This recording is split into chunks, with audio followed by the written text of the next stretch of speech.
ہم نے تو چھوٹے سے بچے کو کیسے سنبھالا یہ ہم ہی جانتے ہیں۔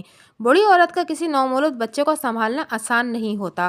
امی پہلے تو چیختے ہوئے بولی مگر آخر میں آپ دیدہ ہو گئی تھی، کیونکہ آج کل کے بچے بے حد شرارتی ہیں، ہر وقت اپنے بڑوں کا ناک میں دم کیے رکھتے ہیں، کسی کی بھی نہیں سنتے، ہر وقت چیخو پکار اور چیزوں کے ساتھ فساد کرتے رہتے ہیں، کبھی چیز وہاں پھینک دی اور کبھی وہاں۔ بچوں کی شرارتوں کی وجہ سے ماں زچ ہو جاتی ہے، اور بڑی بھابھی تو پھر سوتیلی ماں تھی، اور بوڑھی دادی کہاں کہاں بھاگ کر بچے کو پکڑ سکتی ہیں۔ بھابھی کراچی میں رہائش پذیر تھیں، یہی وجہ تھی کہ کیس کی سنوائی میں ادھر ہی وقوع پذیر ہونا تھی۔ ہم لوگ کراچی پہنچ گئے۔ ہم بہن ہی کے گھر ٹھہرے تھے جہاں میری سابقہ بھابھی بھی تھیں۔ ہماری آمد پر نہ بہنوئی نے کچھ کہا اور نہ سابقہ بھابھی نے۔ میری بہن جو صلح جو لڑکی تھی اس نے امی کو سمجھایا کہ آپ خاموشی سے بیٹا انہیں دے دیں، یوں گھر کی بات کورٹ کچہریوں میں جاتی اچھی نہیں لگتی۔ اچھا ہم شوق سے کورٹ کچہری کے دھکے کھانے آئے ہیں، تمہاری شوہر نے بھی اپنی بہن کے ساتھ مل کر کیس کیا ہے۔ بہن کی بات سن کر امی بفر گئیں۔ چلیے امی وہ ایسی بیوقوفی کر چکے ہیں، آپ ہی سمجھداری والی بات کر لیں۔ میری بہن نے میری امی کا گھٹنا پکڑ کر پیار سے سمجھانا چاہا۔ میں ہی امی کے ساتھ وہاں گیا تھا، بھائی نہیں گیا تھا۔ اس نے کہہ دیا کہ مجھے ان جھنجٹ سے دور ہی رکھیے، میں اسے کاموں سے بھی پڑھنا نہیں چاہتا۔ وہ اپنا بیٹا لینا چاہتی ہے تو لے سکتی ہے، وہ اس کی ماں ہے اور ماں اپنے بیٹے پر حق بنتا ہے اور اس کی تربیت کرے، اسے پیار کرے۔ بھائی کے رویے کو دیکھتے ہوئے امی نے کہا یہ ہمارے ساتھ نہیں جائے گا، اس کا کیا پتہ خاموشی سے بیٹا اپنی لاڈلی بیوی کو سونپ دے، یہ تو ابھی تک اس کے پیار سے باہر نہیں نکلا۔ یہی وجہ تھی کہ ہم بھائی کو گھر چھوڑ کر آئے تھے، اور پھر اگلے دن ایک ہی گھر سے دونوں پارٹیاں گئیں اور کمرے عدالت میں پہنچیں۔ آپ بچہ ماں کو کیوں نہیں سونپ دیتی؟ جج صاحبہ جو ایک عورت تھیں انہوں نے میری امی کو حیرت سے دیکھتے ہوئے کہا، کیونکہ کافی بحث و مباحثہ ہو گیا تھا اور کوئی نتیجہ ہی نہیں نکل رہا تھا۔ دیکھیے جج صاحبہ، جب بچے کی ماں کو ضرورت تھی تب تو ماں چھوڑ کر اسے رنگ رلیاں منانے کو نکل گئی، اب کیوں بچے کو لیے بلک رہی ہے؟ امی نے حقارت سے سابقہ بھابھی کو دیکھتے ہوئے کہا۔ رنگ رلیاں کو حیرت سے دہراتے ہوئے بھابھی نے کہا، آپ ان سے پوچھیے کہ بیٹے کی ہستی بستی زندگی میں آگ گھولی کس نے؟ میں اپنے شوہر کے ساتھ خوش و خرم زندگی گزار رہی تھی، میری زندگی کو جہنم بنا دیا انہوں نے، اور مجھ پر اب گھٹیا الزام لگا رہی ہیں۔ بھابھی روتے ہوئے بولیں، اگر خوش و خرم زندگی گزار رہی تھی تو گزارتی، طلاق لینے کو کس نے کہا تھا؟ ساس بہو سے جھگڑے تو چلتے رہتے ہیں، اب کیا بندہ طلاق لے لے؟ امی نے سر کو ایک طرف جھٹکتے ہوئے بھابھی پر طنزیہ وار کیا۔ میری ماں کو لگتا تھا کہ جھگڑا کرنا ان کا حق ہے، وہ کہتی تھی کہ مسئلے مسائل تو چلتے رہتے ہیں، بہو کو چاہیے کہ وہ بس خاموش رہے اور خاموشی سے ہر بات سہ جائے، بہو کو بولنے کا حق نہیں ہوتا، وہ بس یہی سمجھتی تھی، اور میں ماں کا ایسا بیٹا تھا جو صحیح غلط میں ان کا ساتھ دیتا تھا۔ بچہ ماں کے پاس جائے گا، اگر ماں دوسری شادی کرے گی تو سسرال کے پاس واپس آئے گا، ورنہ بچے پر حق اس کی ماں کا ہے۔ جج نے ایک نظر امی کو دیکھا اور ضبط کرتے ہوئے فیصلہ سنا دیا۔ یوں لگتا تھا جیسے اسے امی پر غصہ آ رہا ہو، جیسے وہ دبانے کی کوشش کر رہی ہو۔ خیر پہلی سنوائی میں بچہ ماں کو مل گیا، ابھی تو وہ صرف 2 سال کا تھا، اور 2 سال کے بچے کو کسی کا اتنا کیا پتہ ہوتا ہے۔ جج کا فیصلہ ٹھیک تھا یا غلط، میری ماں کو ان سے کوئی غرض نہیں تھی، انہیں تو غصہ تھا کہ اس نے ان کا پوتا چھین لیا ہے، اور وہی اس درد کو بہت مشکل سے سہ رہی تھی۔ عدالت میں کھڑے کھڑے ان کی آنکھیں سرخ ہو گئی تھیں۔ اس کی شادی نہیں ہونی، جس عاشق کے پیچھے اس نے گھر چھوڑا، اس نے اسے اپنایا ہوتا تو یہ میرا بچہ مجھ سے نہ چھینتی۔ امی اونچا چیختے ہوئے بولیں۔ بھابھی بچے کو لے کر باہر نکل گئیں۔ میری بہن نے امی کو خاموش رہنے کو کہا۔ تم اپنے سسرال سے ڈرتی ہوں گی، میں نہیں ڈرتی کسی سے۔ امی نڈر تھیں، اس لیے نڈر ہو کر بول رہی تھیں۔ ابھی ہم کمرے عدالت میں ہی کھڑے تھے کہ پولیس والے آئے اور انہوں نے ہمیں باہر نکال دیا۔ ایک پولیس اہلکار بولا، اے بی بی، یہاں واویلا نہ کرو، گھر جا کر جھگڑے فساد کرو، تمہیں میں جھگڑے فساد کرنے والی لگتی ہوں؟ امی نے اس پولیس والے کے قریب ہو کر ہنکارا بھرتے ہوئے کہا، اے بی بی، تجھے جیل میں ڈال دینا ہے، تیرے اندر کا سارا پاگل پن ختم ہو جائے گا۔ پولیس والا امی کے اس رویے پر مجتاب ہو کر طیش میں آ گیا۔ پلیز معاف کر دیجیے، امی کی طبیعت ٹھیک نہیں ہے اس لیے ایسا کرتی ہیں۔ میری بہن جلدی سے پولیس والے کے سامنے آ گئی اور ہاتھ جوڑ کر التجا کرنے لگیں۔ میں تو بس کٹ پتلی تھا جو ماں کے اشارے پر ناچتا تھا اور بولتا تھا، جو ماں کہہ دیتی وہی میرے لیے پہلی اور آخری بات ہوتی تھی۔ ہم لوگ گھر آئے تو میری سابقہ بھابھی بچے کو سرشاری کیفیت سے اٹھائے گول مول گھما رہی تھی۔ میری امی نے ان کی طرف ایک اچڑتی نگاہ ڈالی اور میری بہن کے کمرے میں چلی گئیں۔ ہمارا سارا سامان وہیں موجود تھا۔ امی نے خاموشی سے اپنا سامان پیک کیا۔ میری بہن کہتی رہ گئی کہ رک جائیں، ابھی تو دن نہیں ہوئے ہیں اور پنجاب سے آنا جانا تھکا دیتا ہے، تھکاوٹ تو اتار لیں۔ میں ٹھیک ہوں، تم اپنا سسرال سنبھالو اور شکر کرو۔ تمہیں ساتھ چلنے کو نہیں کہا، اگر مجھے رکنے کو کہا تو تمہیں ساتھ لے جاؤں گی۔ امی نے اپنی انگلی اٹھا کر بہن کو تنبیہ کی، جسے سن کر وہ خاموش ہو گئیں۔ اس کے 2 جڑواں بیٹے تھے اور وہ اپنے گھر میں خوش تھی۔ وٹے سٹے کو اس کے سر پر مسلط کرنے والے اس کے سسرال والے نہ تھے اور نہ ہی شوہر ایسا تھا۔ حتیٰ کہ نن نے بھی اسے کچھ نہیں کہا تھا، کیونکہ وہ جانتی تھی کہ اس میں اس کا کوئی قصور نہیں۔ بہن تو ماں کو سمجھاتی تھی کہ وہ بہوؤں سے نہ لڑا کریں، خود بھی خوش رہیں اور ان کو بھی خوش رکھیں، لیکن ماں صاحبہ اس کی بات سنتی ہی کب تھیں۔ امی نہ جانے اپنی بہوؤں سے کس بات کا بدلہ لیتی تھیں۔ ماں کی دھمکی سن کر میری بہن خاموش ہی رہی۔ اسے لگا کہ خاموش رہنے میں ہی عافیت ہے۔ اس نے مجھے سمجھایا، دیکھو چھوٹے، وہ ہماری ماں ہے اور ہم ماں کو غلط نہیں کہہ سکتے، لیکن ان کو پیار محبت سے سمجھا تو سکتے ہیں۔ تم ماں کو سمجھاؤ کہ وہ بھابھیوں کی باتوں میں کم بولا کریں، اگر بہو میں کوئی بات ہے تو پیار سے سمجھائیں، غصے سے بات نہ کیا کریں کہ وہ گھر چھوڑنے پر مجبور ہو جائیں۔ اور کوئی بھی لڑکی اپنا گھر نہیں چھوڑنا چاہتی، وہ تو تم سے اٹیچ ہیں، انہیں پیار سے علیحدہ بیٹھ کر سمجھاؤ۔ میری بہن نے میرا کندھا پیار سے تھپتھپاتے ہوئے سمجھایا۔ میں ماں کو کیسے سمجھا سکتا ہوں؟ میں نے بہن کی طرف دیکھتے ہوئے سوال کیا۔ جسے سمجھاتے ہیں، وہ مجھے گھورتے ہوئے بولی۔ ماں کو سمجھانا گستاخی ہوتی ہے، میں نے منہ پھلا کر کہا۔ مجھے بہن کی بات اچھی نہیں لگی تھی۔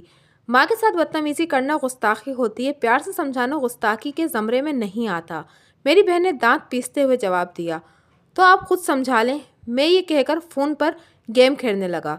میں انہیں سمجھاؤں تو وہ سمجھتی ہیں کہ میں اپنے سسرال والوں کی سائڈ لے رہی ہوں، بہن نے افسردہ لہجے میں کہا، اور پھر بات جاری رکھتے ہوئے بولی، جبکہ میں اس لیے سمجھاتی ہوں کہ کہیں اللہ کی پوچھ میری ماں کو اذیت میں نہ ڈال دے، کیونکہ وہ رب زیادتی کرنے والوں کو معاف نہیں کرتا۔ میری بہن کہہ کر رونے لگی۔ میں نے اسے دلاسا دلایا کہ اچھا، میں سمجھاؤں گا۔ کچھ دیر کے بعد ہم وہاں سے نکل آئے۔ اسٹیشن پر بیٹھے تھے کہ امی نے کہا، میں سوچ رہی تھی کہ ہم اس ٹرین میں نہیں بیٹھتے۔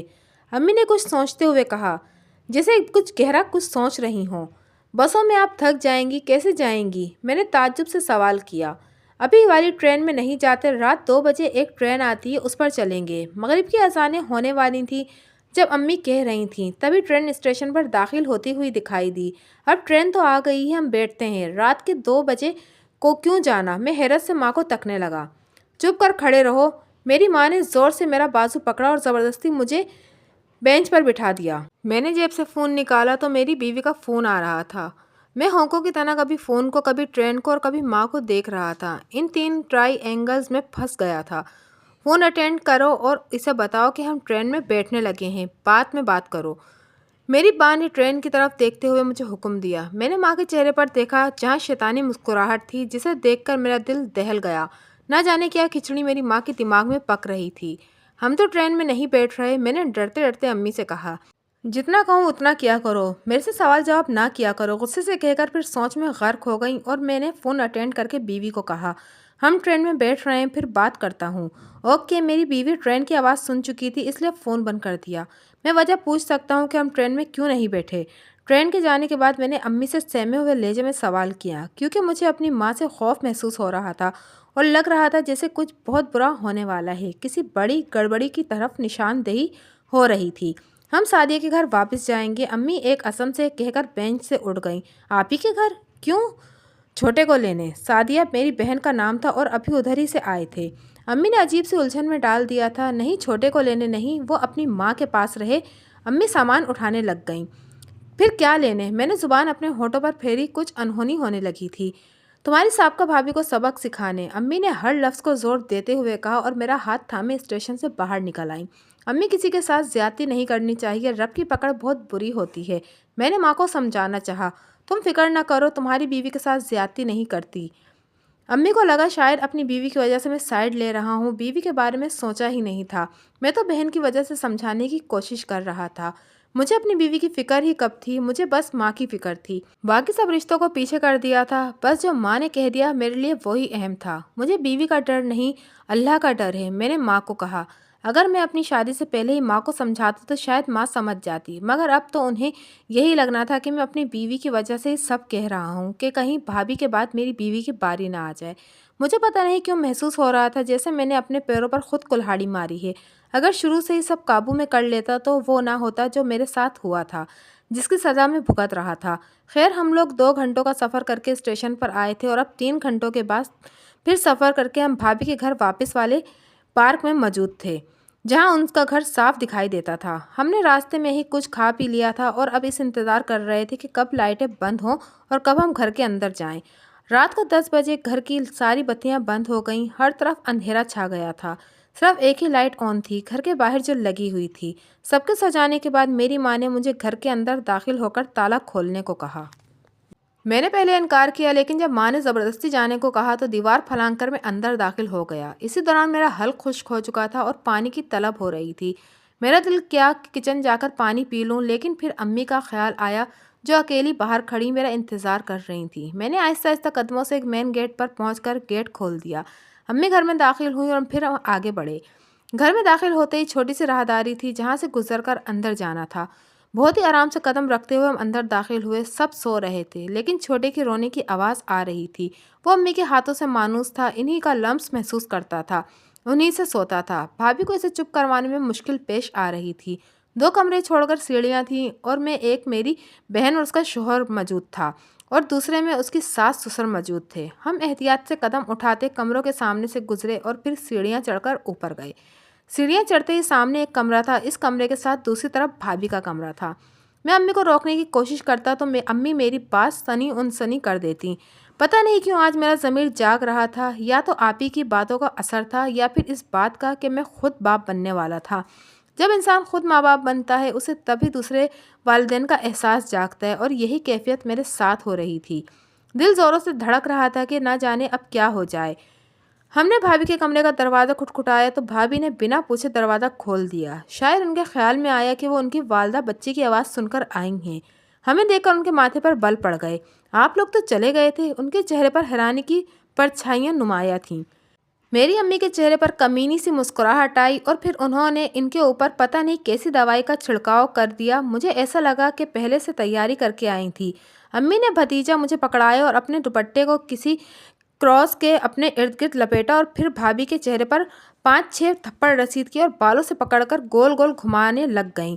گھمانے کے بعد ان کے جسم پر لاتیں ماری، ہرا ہرا رنگ مارا اور پھر یہ نہ سوچا کہ نازک سا جسم ہے، کہیں کچھ زیادہ نہ لگ جائے تو کیا حل ہوگا۔ میں روکنے کی کوشش کرتا رہا مگر انہوں نے مجھے پھر تھپڑ مار کر خاموش رہنے کی تلقین کی۔ پھر میں ایک کرسی پر بیٹھ گیا اور سب کارروائی ملاحظہ کرنے لگا اور ساتھ ساتھ بھتیجے کو تھپکی دے کر سلاتا رہا۔ کچھ ہی دیر بعد وہ سو گیا۔ امی نے بھابھی کو دل بھر کر زور کوب کیا۔ بھابھی بہت پیاری تھی، بھائی کے ساتھ ان کی جوڑی خوب جچتی تھی۔ دونوں ہی دبلے پتلے تھے اور نین نقش دونوں کے خوبصورت تھے۔